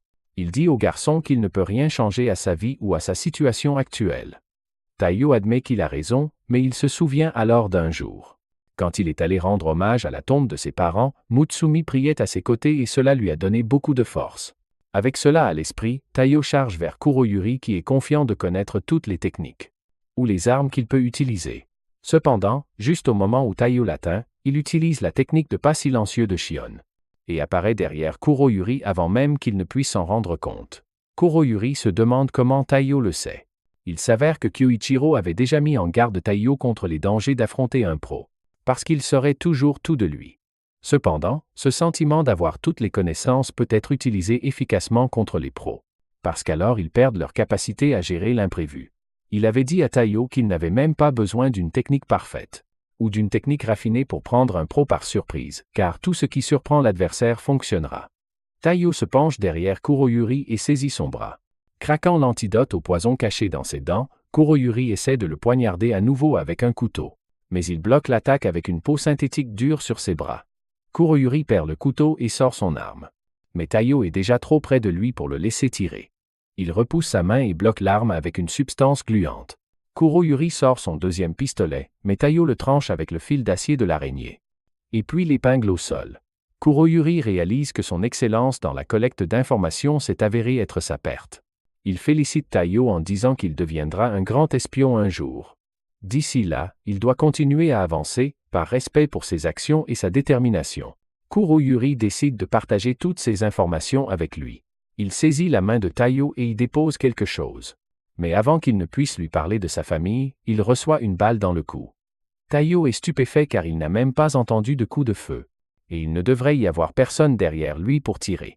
Dans son dernier souffle, Kuroyuri dit à Taiyo de continuer à avancer, puis perd conscience pour toujours. Shion arrive juste à ce moment-là, et réalise qu'un autre assassin a dû réduire Kuroyuri au silence. Il dit à Taiyo d'être fier d'avoir mené à bien sa mission contre un espion beaucoup plus expérimenté. Cependant, il ne peut que regarder le bout de papier que Kuroyuri lui a laissé. Il s'avère que le papier contenait une carte, qui indiquait l'endroit où Kuroyuri avait enterré sa fille. Taiyo se rend sur sa tombe pour lui rendre hommage, conformément au dernier souhait de Kuroyuri. Après cela, il met sa main dans un petit trou dans l'arbre et sort une boîte qui contient les informations qu'il recherche. Plus tard, Taiyo rentre chez lui où sa famille l'attend avec impatience. Mutsumi court l'embrasser et tout le monde lui dit qu'il a fait un excellent travail. Bien qu'il semble y avoir quelque chose qui le dérange, Taiyo peut sourire quand il est avec eux. Quelques jours plus tard, Rin appelle Taiyo et Mutsumi à son quartier général, où ils s'assoient tous pendant que Rin félicite Taiyo pour avoir mené à bien sa mission et lui dit qu'aujourd'hui, ils vont fêter ça en mangeant une fondue. Tout le monde s'assoit autour de la table pendant que Rin met une quantité impie de riz dans le bol de Taiyo avant de prétendre qu'elle va tout préparer pour la fondue. Taiyo demande à Shion de quoi elle parle et Shion prétend que chaque fois qu'elle organise une fondue, elle se donne à fond et capture et chasse tous les animaux à main nue avant de les amener ici pour les manger. Elle se dirige vers un énorme amas d'animaux monstrueux morts, plus gros qu'elle, en se demandant quelle viande elle devrait utiliser en premier. Shion s'approche d'elle et lui dit qu'il va la couper à la bonne taille pour elle, alors elle l'y autorise. Il s'approche calmement avant de sortir son épée et d'un seul coup élégant de son épée. Il coupe chaque animal à la taille parfaite, prêt pour la fondue. L'odeur incroyable de la nourriture emplit toute la pièce alors que Taiyo prend un bol et commence à prendre de la soupe avec de la viande et des légumes.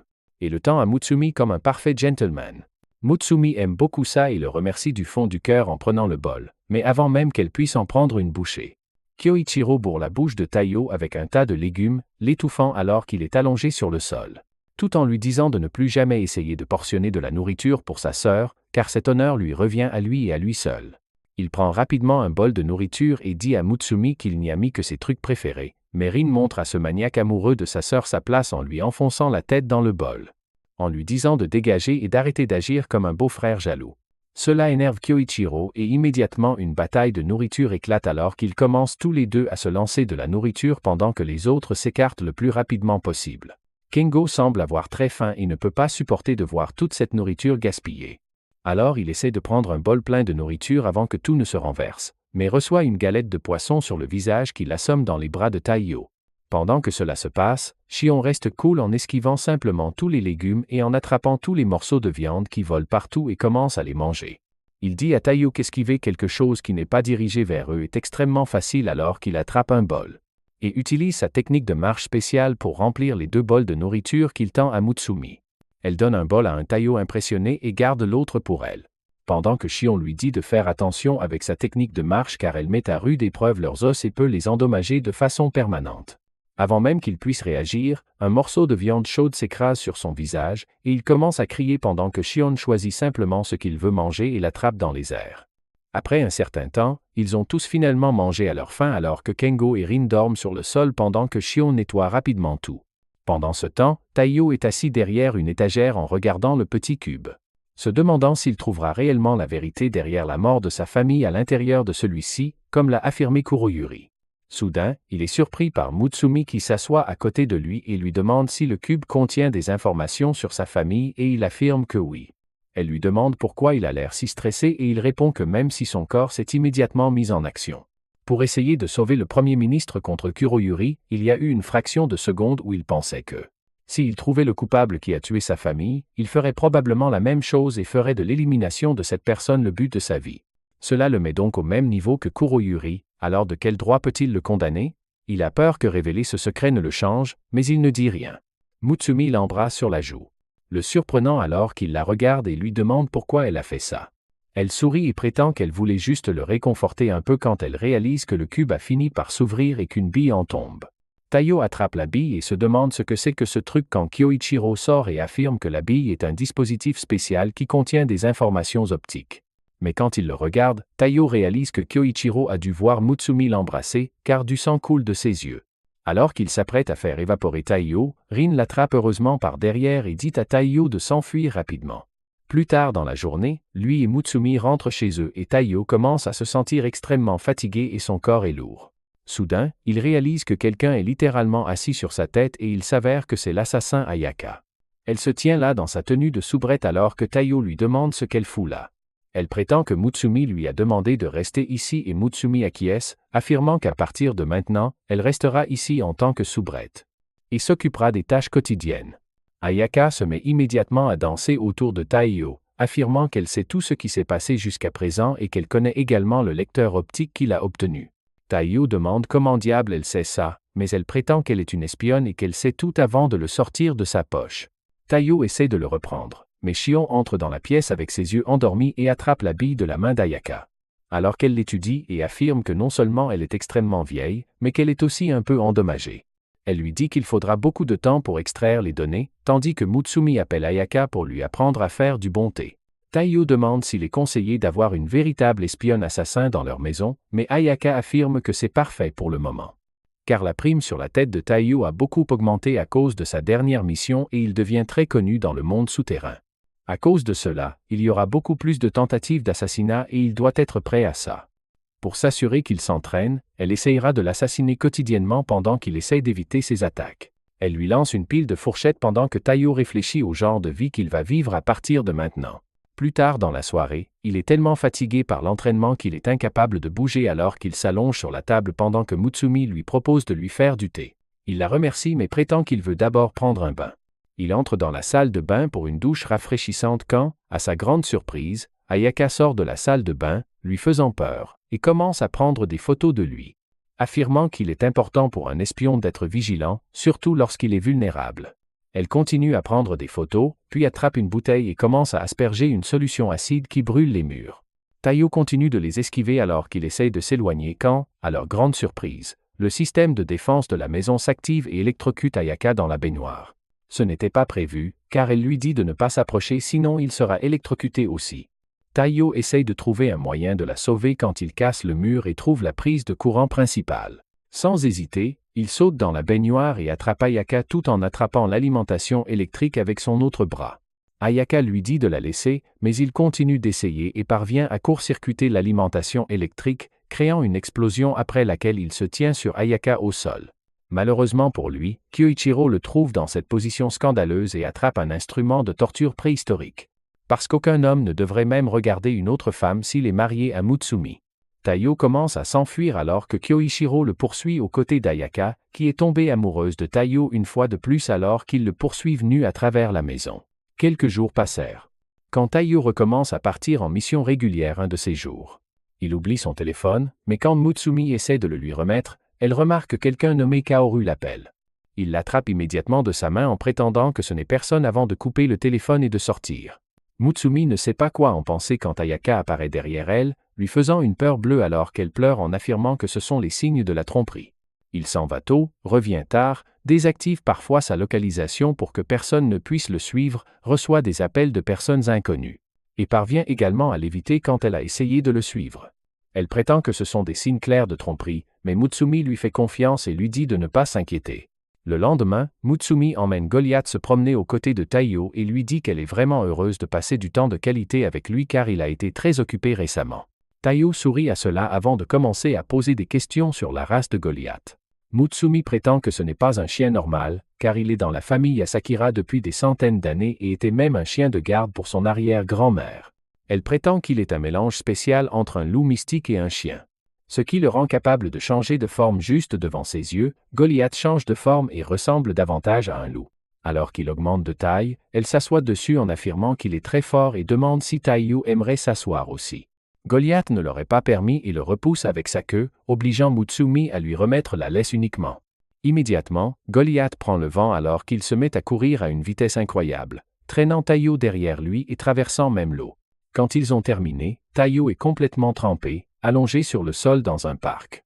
Soudain, des enfants s'approchent de Goliath pour le regarder et Mutsumi s'approche quand, soudain, Goliath remarque que quelque chose ne va pas et une explosion se produit. Heureusement, Mutsumi sauve les enfants tandis que Goliath la couvre, mais il réalise vite que Taiyo a essayé de les sauver et a encaissé le plus gros des dégâts. Cela la met hors d'elle et elle demande à Goliath de découvrir qui a fait ça. Immédiatement, Goliath renifle le détonateur et établit un itinéraire à travers la ville pour découvrir d'où il vient. Il s'avère qu'une imitation de blague ringarde de troisième zone a tout planifié pour essayer de tuer Mutsumi, alors qu'il est assis dans le sous-sol de sa mère et regarde son ordinateur. Il est surpris de la voir encore en vie. Soudain, Goliath défonce sa porte et entre à l'intérieur avant de le tuer en un instant. Plus tard dans la soirée, Taiyo reçoit un appel qu'il cache immédiatement et prétend qu'il doit rentrer à la maison. Mutsumi ne pose pas beaucoup de questions et dit à Goliath de les ramener, mais à leur grande surprise, cette fois, Goliath lui permet de s'asseoir sur son dos pendant qu'il les ramène à la maison. De retour à la maison, il est immédiatement attaqué par Ayaka qui l'accuse de tricherie et en entendant cela, Kyoichiro vient même le torturer. Avant qu'il ne puisse faire quoi que ce soit, 2 personnes entrent dans la pièce en prétendant être des espions du gouvernement qui affirment qu'il y a eu un malentendu et Kaoru est le nom du vieil homme. Il sort les feuilles de thé noir sucré spéciales que Taiyo voulait obtenir, car il affirme que Taiyo voulait simplement obtenir les feuilles de thé préférées de Ye, qui sont extrêmement difficiles à trouver. Pour cela, il a effectué d'innombrables missions pour récupérer les ingrédients, mais voulait garder cela secret. Heist n'arrive pas à croire qu'un type qui l'a tant contrarié ferait une chose pareille pour lui, au point de presque s'étouffer de honte. Plus tard dans la soirée, ils s'assoient tous et dégustent un thé incroyable tout en discutant des projets futurs pour la famille Yosakira. Si cette vidéo vous a plu, n'oubliez pas de vous abonner pour la partie 11.